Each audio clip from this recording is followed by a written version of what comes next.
Está connosco o advogado Miguel Matias para uma análise mais profunda à morte do agente Fábio Guerra. Obrigado pela sua disponibilidade. Vamos começar aqui talvez por perceber que tipo de crime é que podemos estar aqui a falar. Boa tarde, como está, antes de mais? Podemos estar aqui a falar de um crime que não é propriamente um crime de homicídio diretamente, porque estamos a falar de crimes que são aqueles crimes que estão para além da intenção, ou que nós chamamos no direito de crimes preterintencionais. Estamos a falar de crimes com dolo de perigo, isto é, de ofensas à integridade física que são agravadas pelo resultado de morte.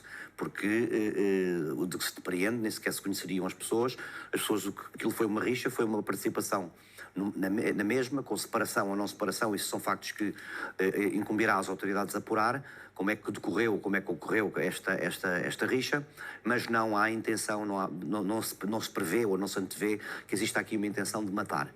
Portanto, daí afastar-se o tipo legal de crime de homicídio puro, mas tratar-se antes de um crime de ofensa à integridade física qualificadas pelo resultado de morte.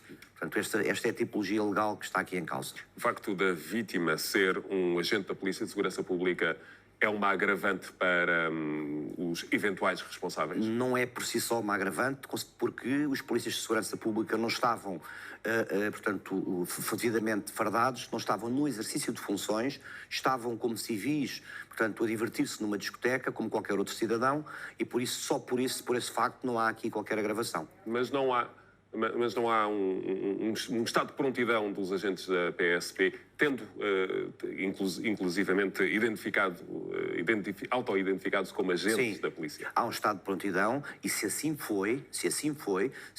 identificaram devidamente como agentes policiais, aí sim há uma qualificação do tipo legal de crime. Claro que sim. Mas é como se estivessem vestidos do uniforme. Exatamente. E o que tentaram fazer aparentemente ou alegadamente terá sido separar, portanto, a rixa que já existiria quando eles se aproximam. Portanto, terá sido o que terá acontecido. Mas, como disse, isto urgirá à responsabilidade das autoridades devidas, à Polícia Judiciária, como órgão de polícia criminal competente, apurar as circunstâncias do crime. Para um mesmo crime, se é possível dizer, doutor, com um agente fardado e um cidadão que também é agente da PSP, que tipo de agravante é que acontece quando o agente está fardado? Estamos a falar de crimes contra a autoridade, portanto um crime contra uma autoridade pública, e estes crimes são por si só qualificados. Portanto, o tipo legal de crime, isto é, neste caso, este que eu lhe transmiti, o crime de ofensas à integridade física agravadas pelo resultado, morte neste caso, portanto serão ainda mais agravadas pelo facto de estarmos perante um crime perante uma autoridade pública. Se foi, como me transmitiu agora, que serão devidamente identificados. A questão de quem é que tem autoridade para deter e interrogar os suspeitos. Aparentemente, os suspeitos são militares, fuzileiros, e terão sido já interrogados pela Marinha. Compete à Marinha ter este tipo de intervenção? Não, isto não é peregrino, já aconteceu noutras circunstâncias. Aconteceu, por exemplo, no caso conhecido de Tancos, do assalto ao quartel de Tancos, ao PL de Tancos, em que a Polícia Judiciária Militar, portanto, tentou em primeira linha fazer a investigação assumindo que se trataria de um crime militar.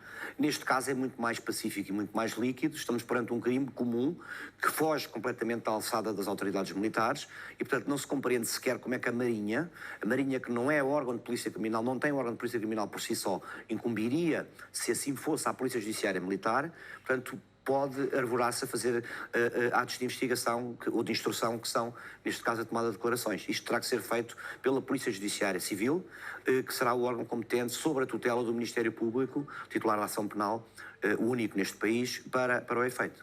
Neste momento, os suspeitos já deviam estar sob custódia da Polícia Judiciária? Não têm que estar sob custódia da Polícia Judiciária, estão retidos, como se transmitiu, portanto, nas instalações do Alfeite, se bem percebi. Serão presentes, portanto, levados pela Polícia Judiciária ou por outro órgão de Polícia Criminal perante um juiz de instrução criminal, se assim for determinado pelo Ministério Público, promovido pelo Ministério Público, para que o juiz possa aplicar-lhe uma medida de coação que vai desde o tempo de identidade e residência até à prisão preventiva. Portanto, será nessa circunstância que serão presentes, portanto, a um juiz de instrução criminal. Mas estranha que não tenha sido já avançado esse processo. Não é de estranhar, porque estamos a falar das primeiras diligências ainda, como, por exemplo, a determinação da causa da morte exata, portanto, que resulta da autópsia, saber também como é possível, com estas imagens, saber se há mais imagens para além destas, saber se há outros mecanismos de recolha, outra prova que possa indiciar os elementos que estão aqui em causa e apurar os responsáveis, naturalmente, porque pelo que se percebe há mais um, não sabemos se é militar ou não, e após isso, sim, portanto, promover a aplicação de medidas de coação aos suspeitos. Portanto, é normal que assim seja, ainda para mais, não há neste momento um risco de fuga porque as pessoas estão retidas na base militar do Alfeite, portanto, não vejo aqui qualquer tipo de estranheza relativamente ao tempo. Dr. Miguel Matias, obrigado por ter vindo Obrigado, prazer. à RTP3 a esta hora.